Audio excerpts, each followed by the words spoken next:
Hello guys, back to my channel Rinki ব্লগে তোমাদেরকে welcome জানালাম। অবশ্যই তোমরা খুব ভালো আছো, আমরাও খুব ভালো আছি। তো এখান থেকে আমি আজকে ব্লগটা স্টার্ট করলাম ফুল দিয়ে। তো এই গাছে নয়নতারা দেখো, ছোট ছোট চারা গাছেও কত সুন্দর ফুল ফুটেছে। আর আমার এই গাছ মানে বাড়ির দুয়ারের সামনে এত সুন্দর ফুল মানে ফুটে থাকে, দেখতেও খুব সুন্দর লাগছে। আর অবশ্যই আজকে কি কি রান্না হবে সেটাই তোমাদের কাছে শেয়ার করব। অবশ্যই স্কিপ না করে ব্লগটা দেখতে থাকো। আর আমার চ্যানেলে যারা নতুন জয়েন করেছো অসংখ্য অসংখ্য ধন্যবাদ।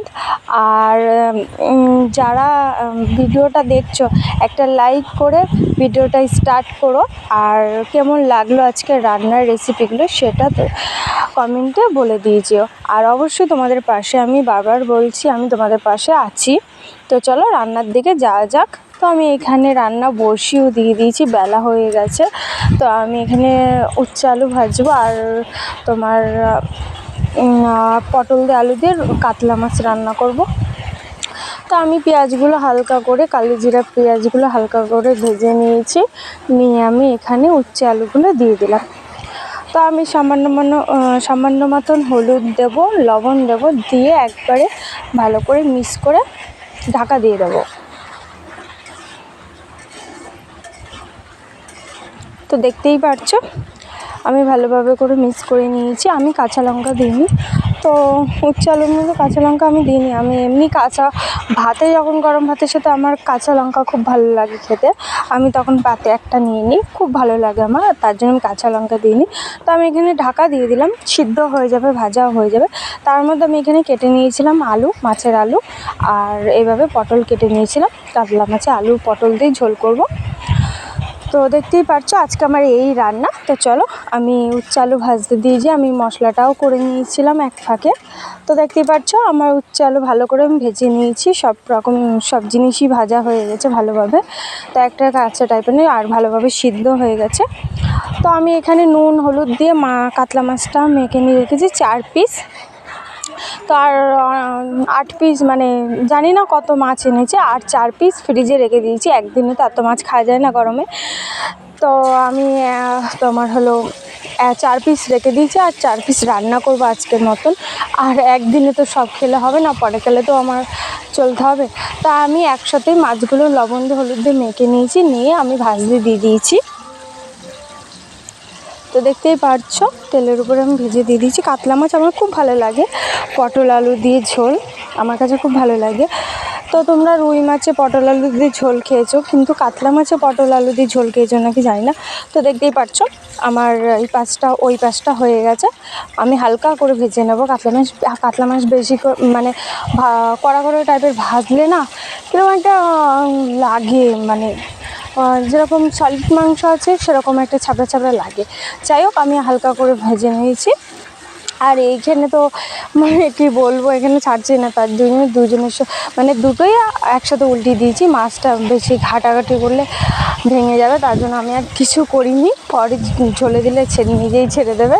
তো যাই হোক দেখতে থাকো, স্কিপ না করে পুরো ব্লগটা। আর আমার ব্লগে যদি কিছু ভুল হয়ে থাকে অবশ্যই আমাকে ক্ষমা করে দিও। আর ভয়েসে যদি কিছু ভুল হয়ে থাকে একটু ম্যানেজ করে নিও। চলো মাছ ভাজতে দিয়ে আমি একটা জিনিস কিনেছি, মানে আমি কিনিনি, আমার বর আমাকে দিয়েছে গিফট।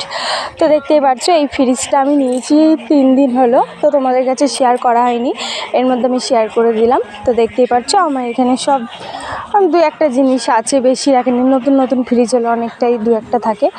তো ফ্রিজটা কেমন লাগলো অবশ্যই কমেন্টে জানাবে, স্যামসাং কোম্পানি। তো দেখতেই পাচ্ছ আমি সুন্দরভাবে সাজিয়ে নিয়েছি। আর এই যে ফ্রিজটা কীভাবে কত মানে কীরকম হচ্ছে অবশ্যই কমেন্টে জানিও।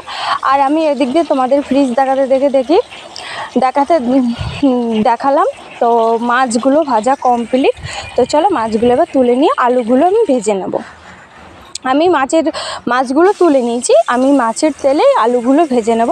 আমি পটলটা আলাদা করে ভেজে নেব হালকা করে।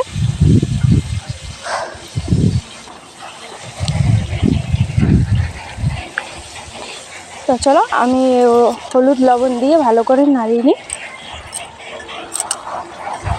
তো দেখতে পাচ্ছ আমি হলুদ লবণ দিয়ে দিয়েছিলাম এখানে। এবার আলুগুলো ভালো করে আমি ভেজে নেব।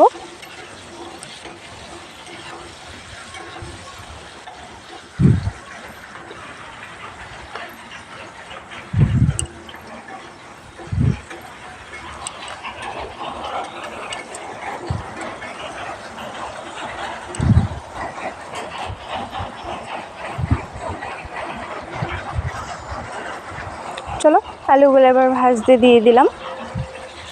তো দেখতেই পাচ্ছ আমি আলুগুলো ভালো করে আমি ভেজেও নিয়েছি, একদম লাল লাল টাইপের, তো একদম কড়া টাইপের সিদ্ধ হয়ে গেছে হালকা। তো চলো এবার আলুগুলো আমি নামিয়ে নিই, তারপরে পটলগুলো ভাজবো। তার আগে আমি সেই তেলেই আমি ভাজছি পটল। তার আগে আমি একটা তেজপাতা দিয়ে দেবো, সামান্য মতন কালি জিরে জিরে দিয়ে দেবো, দিয়ে এবার ভালো করে আমি ভেজে নেব জিরে আর তেজপাতা। তারপরে আমি পটলগুলো দিয়ে দেবো, যে পটলগুলো আমি কেটে ধুয়ে রেখেছিলাম সেই পটলগুলো আমি দিয়ে দেবো। তা আমি পটলের মধ্যে একটু হলুদ আর সামান্য মতন লবণ দেবো ভাজার সময়, দিয়ে এবার ভালো করে মিক্স করে নেব।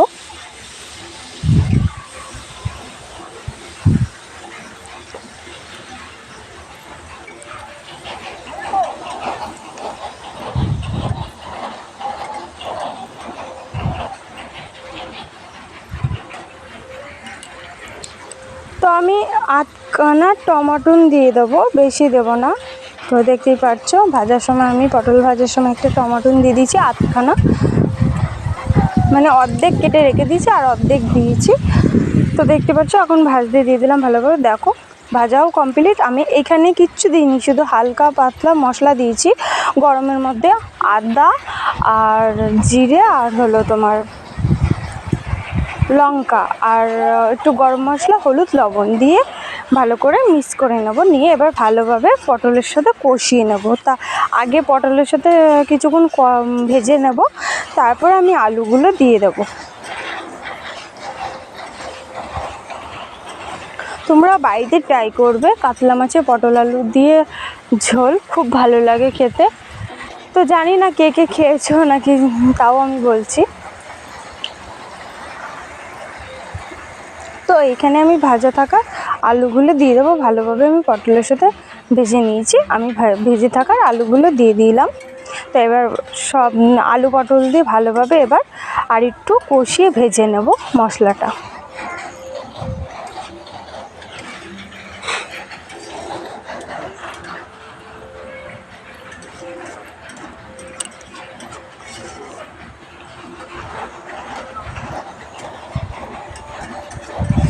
তো আমি যখন মশলাটা বেটেছিলাম তার আগে আমি একটু সামান্য মতন গরম মশলা দিয়ে দিয়েছি।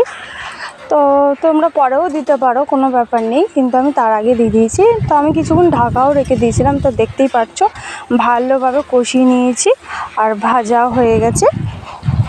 এবার বেশি আমি পাতলা করব না, তো আমি জল দিয়ে দেব। দেখতেই পাচ্ছ আমি সামান্য মতনই জল দিয়েছি, আর একটুখানি আমি জল দিয়েছিলাম, কেন আলুগুলো সিদ্ধ হবে আর এক তরকারি ভাত একটু ঝোল ঝোল না রাখলে হয়। তো পাতলা, এই গরমের মধ্যে পাতলা ঝোল খেলে কম মশলা দিয়ে খুব ভালো লাগে খেতে। আর রান্নার রেসিপি মানে এই কাতলা মাছে আলু পটল দিয়ে খুব সুন্দর লাগলো খেতে। তো আমি জল দিয়ে এবার ঢাকা দিয়ে দিয়েছি। তো দেখতেই পাচ্ছ ফুটে গেছে, তার মধ্যে আমি কাতলা মাছগুলো দিয়ে দেবো। তো দেখতেই পাচ্ছ আমি দিয়ে দিলাম, দিয়ে এবার আবার কিছুক্ষণ ঢাকা দিয়ে দেবো।